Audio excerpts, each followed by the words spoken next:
Right, I've got lots to go through in this video, so make sure you stay around. We've got 2 console pickups, a few pickups, games I want to talk about, some games that I've been playing, different systems, bit of retro, then into modern, and I've got beer. So grab yourself a drink and let's get on with it. Big up, Marathon Gaming! Big up! I'm going to apologise first of all in advance if you can hear that annoying, well you might love it, the noise in the background, a Donkey Kong cab I've not had on for ages, so I've turned it on just to warm it up. But I can't be bothered to open up the back and turn the sound down, so hopefully it's not too loud. So where should we start? First of all, let's start with this. So I sold a Commodore 64 bundle and a Spectrum bundle recently. The Spectrum one's backfired. The buyer has contacted me saying that they're not happy with it. Some of it's not working, keyboard, which I kind of thought actually. I thought I was being an idiot, so I'm kind of glad. So maybe I could have got it working. And they want a refund, so I said that's fine, send it back and I'll refund the money. Commodore bundle I've sold, that was fine, the buyer was happy with it. And basically I sold it, and I sold both things quite easy. And I thought, oh, have I undersold myself sort of thing. I just wanted to get the money back, I paid for it, but I thought, well, hold on a minute. So I sold it, and then I thought, I just looked at other things comparing on eBay, but obviously you'd end up waiting ages. I wanted to sell things quick. So I looked on Vinted. And I just thought, I look on Vinted because I look at gaming stuff on there. However, just a theory, there wasn't anything sort of microcomputer. There wasn't much on there at all. Any 8-bit stuff, really. I guess because it's a certain generation, and I feel like Vinted, like, I reckon it probably appeals to more younger people, whereas I imagine more people, myself and older, still be using eBay. So Vinted's fairly new to me. I mean, it's new to a lot of people. People don't like change, do they? So there wasn't much of Commodore and things like that on Vinted. However, there was one thing on Vinted, and it wasn't like a wife selling it on their behalf. It must have been a guy who just wanted to get rid of it, or maybe he didn't quite know. Or he just wasn't too bothered. But it was a very good deal. I was looking on there, and yeah, there wasn't any Commodore 64 stuff. So I was like, no, I made the right decision selling it on eBay. But I come across this, which is probably like a bit of a grail for some C64 collectors. I've seen like a Terminator controller, which can be a bit pricey, that people sort of want. But basically I come across this, and obviously I'm selling a Commodore 64 purely because the old box art's not too glamorous. Purely because I don't play it, and I couldn't get around to it with the cassette stuff. Obviously it's before my time, but I wanted to appreciate it. I do appreciate it, but I wanted to, you know, I've got a lot of friends I watch videos of, and they're playing these 8-bit micro games, and I really wanted to get involved with some of the cassette stuff. In hindsight, maybe I could have sent it off maybe to Claire Repair Bear. She might be able to mod it for me, but it was just another thing to get into, another thing to collect. Like, I'm not a full set collector by any means, so I've got a little bit of everything, and I kind of, it's probably done me a favour not going down another rabbit hole. So I got rid of the Commodore stuff, but yeah, I saw this, and I was like, man, like, and I just knew it was a really good price. So I looked on eBay, and it was a lot cheaper. So I kind of just brought it because it was in really good condition. And I thought, well, I'm getting rid of some stuff, which I'm not going to be playing. And I didn't have it boxed with Commodore Spectrum bundle. It was all loose. I won't bother opening it up. Everything's in a plastic, like brand new, like it's not been played. And he put it down as just the keyboard. So I don't think, he must not have played it. Maybe it was his dad's or older brother or something. So I don't think he's aware it's a whole system. Do you know what I mean? But obviously, to the untrained eye, I guess it just looks like a keyboard, which it was. But that is the console. So I think he just thought it was some sort of Terminator edition keyboard, I think. But yeah, it's got the whole thing's in there. And I looked at eBay, and for what I buy it for, I could like flip and make a good profit on it. So it just seemed a bit silly. And I even lowballed him. Yeah, so on Vintage you can put offers in. It's not like eBay where you can do offers on eBay, but it's a bit more frowned upon, isn't it? It's like bids and buying. Of course you can do offers, but with Vinted it's like the norm. Like people always offer what you want. So say you want to get 20 quid for something, you put it at 25 and then people will go under. It's kind of how it works. And yeah, he had this up for, I don't know, really cheap. Like say for example this goes for 150 quid or whatever on eBay. He had it up for something like 110 or something, or 100, like a good bit cheaper. And then I offered him like 20 quid underneath that. And he said, yeah. And I was like, oh. So yeah, so I got it sent. It's in lovely condition. And I just thought, so yeah, if I'm moving on a Commodore 64, which I'm not playing, I thought brilliant. And I can have this as a nice little boxed console on display. So I've had to move a few bits around. The Atari Jaguar is currently sitting on a CRT just behind the camera. But yeah, so I thought that's really cool, but I won't bother opening it up. Or maybe should I? Maybe there is bits missing. I looked at it already before, but I haven't got it all out and tested it, so I'm my own worst enemy. But a bit of beige and yellow in. Oh God! Render girl! He dropped the whole thing. I don't know if I can show you without things falling out, but basically everything is still, look, all packaged, and the cables are all in there like bounded up. So yeah, it's in all really good nick. Like inserts are there. Don't get me wrong, there might be, there may well be. I'll put that back in a second. I'll mess around with it. There may well be something missing for all I know. Obviously, I'm no Commodore expert. So guys, if you're watching this, you're into your Commodore 64. Let me know. Is there something key that should be in there that class it as complete? The game, perhaps. Perhaps the game's missing. I don't know. Yeah. So that's what come with that. So yeah, that was one thing. A little bit more in Undisputed. So I've been absolutely loving this game. Absolutely loving it. I've talked about it in the past few videos. I've done 30 hours on it now. I've been loving it. The campaign mode, not so much online. I'm not as good as I think I am, but when I play it on normal mode, like I've been smashing some trophies on there. I've got the, you know, I've been Undisputed with heavyweight, middleweight, and I'm now doing it at featherweight. So I'm going through all the different campaigns, different weights, and that way you get to see all the boxers that are on there and fight them. You know, because it's quite realistic. All different fighters in their weight classes, so it's really, really cool. Really enjoying that. But once I've done that, I'll guess I'll have to go into it at a harder difficulty. And I was talking to my friend the other day. I was talking to Goldtooth, and I just said, because I didn't know what to play. I was trying to, like, I tried Call of Duty, the new Call of Duty. I even downloaded the. I haven't played Xbox for ages, so I got the Game Pass again, $10.99. Then found out it's on Game Pass Ultimate, like early access, and I paid another $15.99. Played COD for half of one deathmatch online and got smashed up, turned it off, went to play campaign, didn't like it after 5 minutes. What a waste of money. But yeah, I was talking to him about Undisputed. I was loving it, and I thought, yeah, I could do it on a bit of a harder mode. And I looked, and where I've played so many hours, I've got a lot of trophies, and it says the percentage of people that have got trophies. And I was saying to Goldtooth that I'm not a trophy hunter. I don't think I've platinumed anything. I've never looked to see if I've platinumed anything. I've completed probably, I can count the number of games I've completed in the last year on one hand. You know, I don't complete a lot of games. I play a little bit of everything. It's only if I absolutely love and adore a game that I'll actually complete it. But I looked, and I've done a lot of trophies. And I looked, and platinum, no percent of players have done it. And there were some trophies that hardly anyone has got. So there's some silly things, you know, throw 10,000 jabs, 10,000 uppercuts, but I'm a fair chunk through. And there's one particular trophy, which is to go 51-0. It was called the greatest, 51-0, undefeated. In the normal mode, in the campaign, with, you know, any weight. And I had one boxer career which I defended all 4 belts, and I've not retired any of the boxers. They're well in their late 30s, but there was one particular career, I think it was my welterweight, and I hadn't actually lost.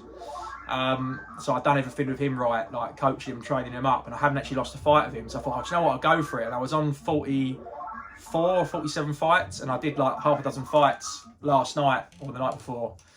And I managed to do it. So I was missing Goldtooth. I was like, I might actually go for this platinum trophy. He was saying, don't get too obsessed with it. But I thought that might be something, you know, fun to do, because I do love that game, and then I can get the most out of it as possible. So yeah, I am still playing Undisputed, as well as Until Dawn. Absolutely loving that. I found out from a guy from work that it's actually a series of games. I didn't realise. I've even got one of them, The Quarry. I've not yet played it. Got that cheap on Vinted on Xbox. I've heard my friend RGT talk about it. But yeah, I've been playing Until Dawn, and I think it's only like 8-hour campaign, but I'm like 5 or 6 hours through. I'm on the last 2 days till dawn. I don't want to give any spoilers to anyone, but I'm kind of like done with it. I want to finish it. So I've been playing it a bit every night, but I haven't the last few nights, because basically once you realise who the killer is, or what the killer is, or who's out there or who's not out there, kind of once that big reveal happens and the twists have happened, you're kind of like, all right.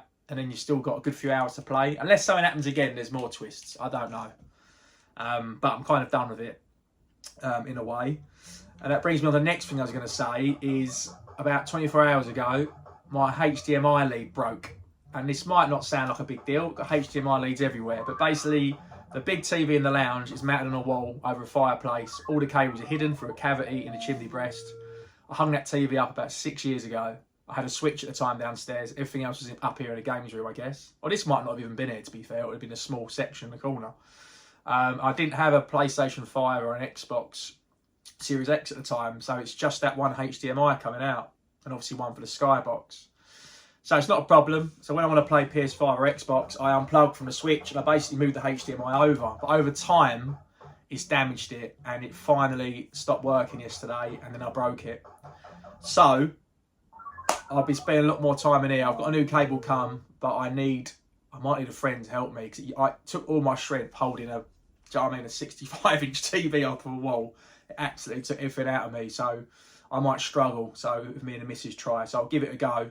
But the good news is it will force me to play a lot of retro. I can obviously still play Switch, which brings me on to the next thing, because I've got Switch stock up here in this room. And I could play a bit of PlayStation, so I'll tell you how I can play PlayStation, because there is actually another console pickup other than the Commodore in this video.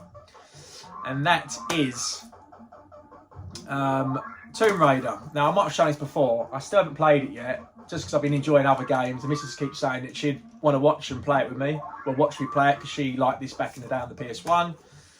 I was really excited for it when it dropped. But yeah, I was sort of sat on it, not as excited as the other games I've been, playing. I thought I'll get round to it. And it might have been a blessing in disguise. So this has turned up like a little box limited edition, which I've obviously ordered because I've been excited about it. Because when this came out on the Switch, it was digital only. I really wanted it, but I didn't go for it straight away because I've got the first 3 originally on the PS1. So I thought, well, I can play them on there. And I have played the first one or the second one, like the last couple of years. So I thought, I'll wait. And I'm glad I waited, because about 6 to 12 months later, they announced this.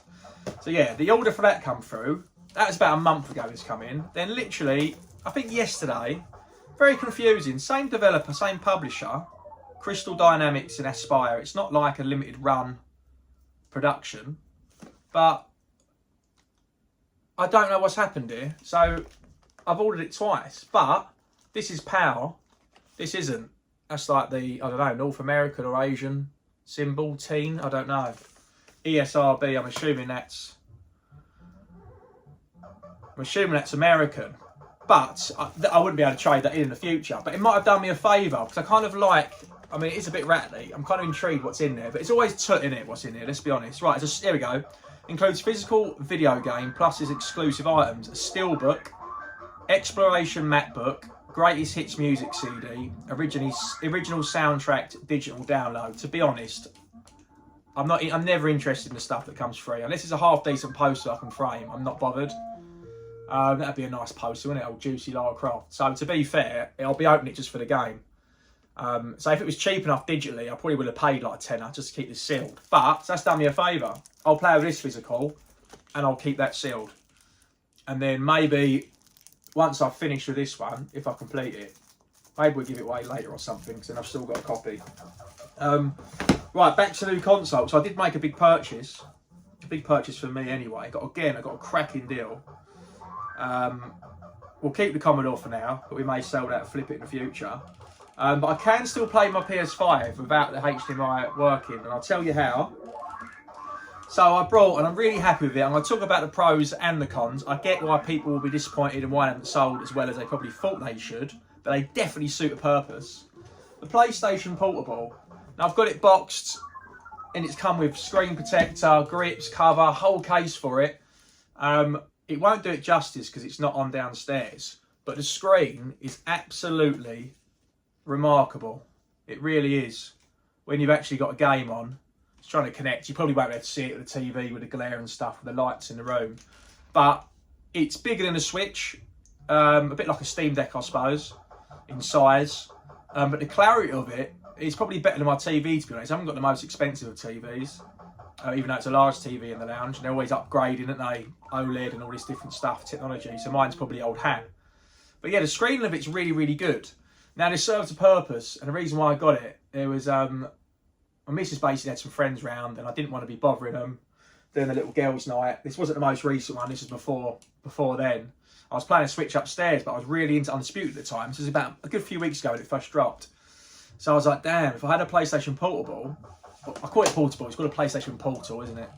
But then I could carry on playing it. So how it works is, It doesn't work like a Switch, you can't take it on the go, but it works within your own house. So if you've got Wi-Fi, which I'm sure everyone has who's watching this, if your PS5 is hooked up to Wi-Fi, you can be anywhere in your house as long as you're on the same network, and this basically will turn on your PS5 from downstairs and you can play games on it. So it is brilliant.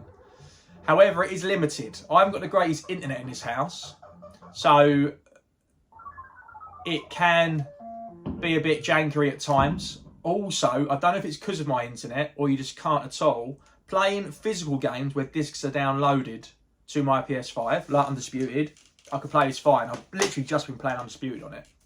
I've got my money's worth, because I'll tell you how much I've paid for it in a minute. And a little sip of a beer, hold on a minute. Yeah, so the internet cuts out and stuff. It's good for playing downloaded games, but streaming, like some games I stream, like Until Dawn, I stream it on PlayStation Plus. The streaming doesn't work. I don't know if it's just not a service that works through the PlayStation Portal and it only plays downloaded games you actually own. Downloaded games, you can download games of course, you don't have to have them physical. I get why that would absolutely annoy a lot of people. So that could be the case. Or it might just be people confused with the advertising of it. They thought they could play it on the go, connecting to their Xbox at home, but it's not. You've got to be on the same Wi-Fi in your own house. And some people don't have strong Wi-Fi, and I guess you're probably thinking, well, why do I do that? I'll just play it on my PlayStation.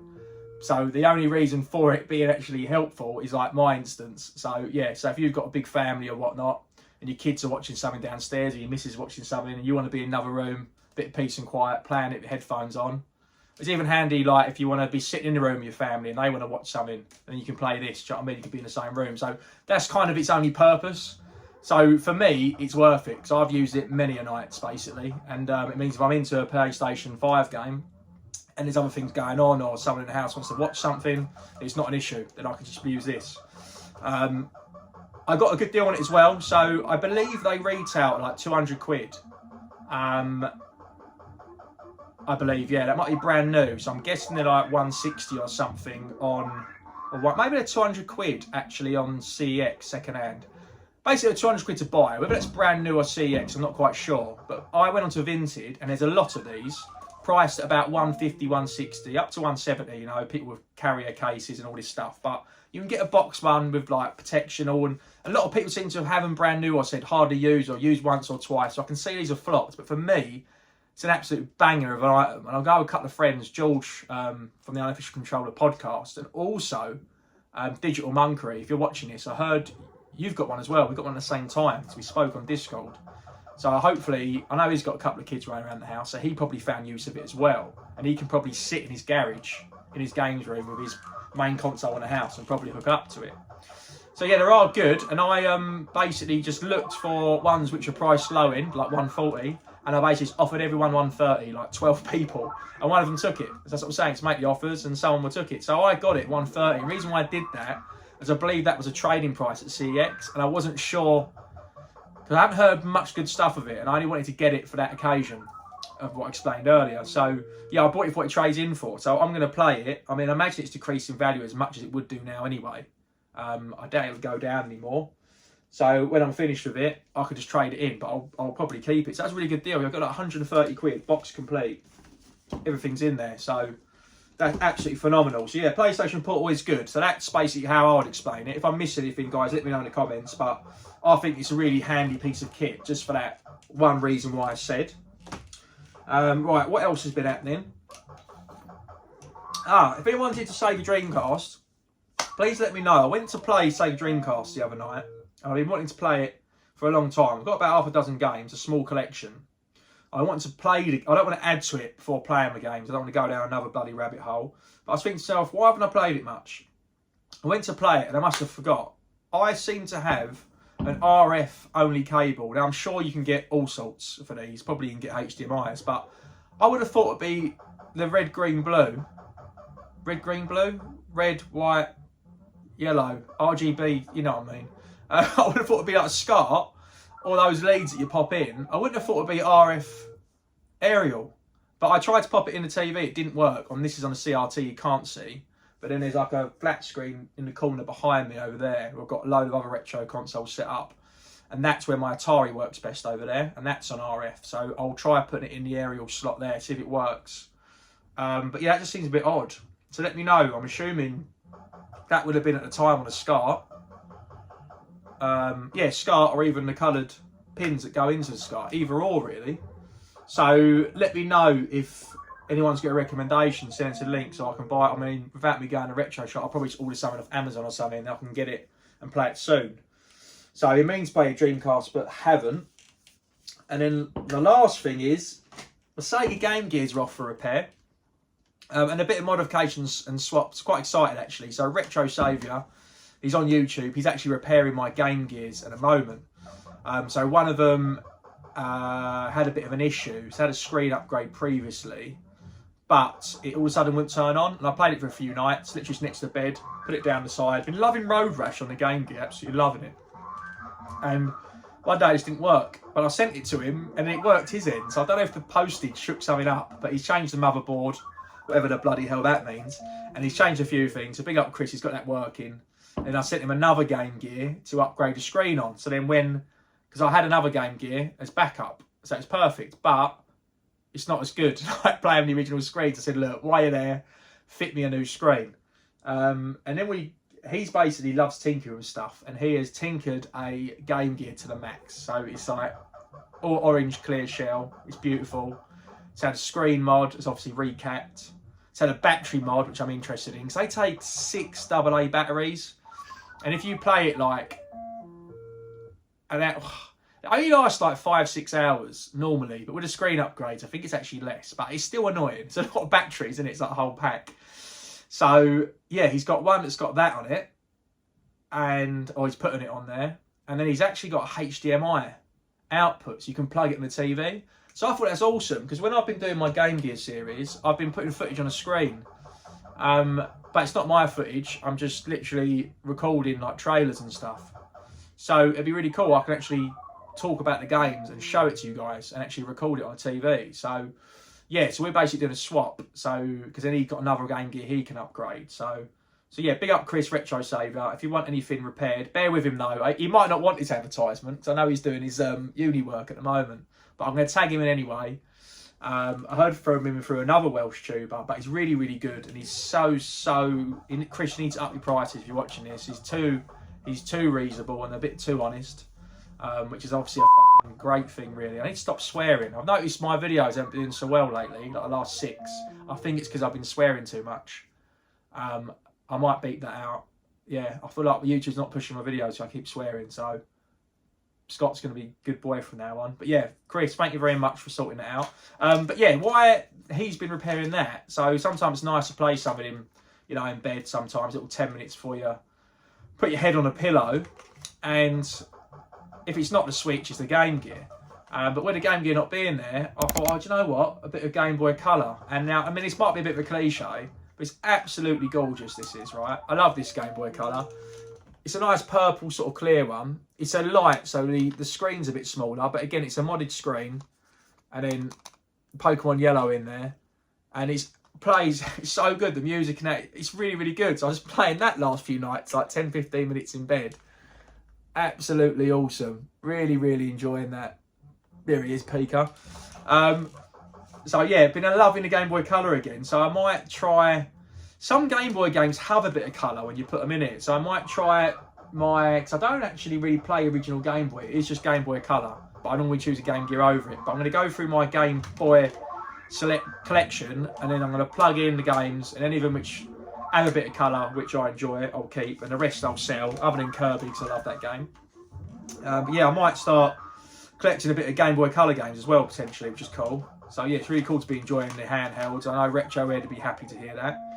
And I just wanted to show you guys this game. I only got a few Game Boy Colour games. One of them is Conkers, which I couldn't really work out what to do after the first like 15 minutes. But this game is really, really cheap. I've actually got it boxed, beautiful box on the windowsill. You can't see it. But WWF Betrayal, you probably think, oh, it's a rubbish wrestling game, especially for the Game Boy. It's not. It's a very unique game. It's not even... So Betrayal was an old pay-per-view, and if you search for this, it will come up with a game like this for other consoles. But this doesn't exist on CEX. So I don't know if it's American. I don't think it is. The box didn't look American. But it's not a wrestling game. It's probably the most underrated handheld game ever played. It's you basically choose from like 4 players, so Triple H, The Rock, The Undertaker, and then someone else who was big at that. Might be Stone Cold. Someone else big like that. The game starts, it's like, you know, you're not playing, you're watching, and you're getting beaten in the ring. And then you lose a match, and then your rival makes a little pun. I was a Rock, so I lost to Triple H. It was interfered by Stone Cold. Anyway, I lost the match. You're in a dressing room, and apparently, like, Stone Cold's gone on a rampage, and he's kidnapped Stephanie. So Vince McMahon's like, hey, here's what I need you to do. I'll give you a shot at the title if you could find my daughter. And then bang, you're in the game. So it's like a proper, like, Mario going to the castle to find Princess Peach. Do you know what I mean? Story. And then it just turns into a beat 'em up. So it's like nothing to do with wrestling. It's a side-scrolling beat 'em up like Streets of Rage. And it's really, really good. And it gives you a code. So I'm up to about level 4 or 6. And you get a level code. So you can take a picture of it, put it on and go back. But it's a really good beat 'em up. And it gets really tough. And then the bosses are like, some of the characters you're fighting are like wrestlers. So there's like a cop character. And it's basically it's Big Boss Man. Do you know what I mean? It's really, really good. So if anyone, I mean, it's probably, it's not on CEX. I said it isn't. But if you come across that in a retro game shop, guys, do get it. Because it will probably cost you less than a tenner, like 5 or 6 quid, loose car. I think I got it boxed for 10 or 20 quid, like immaculate condition.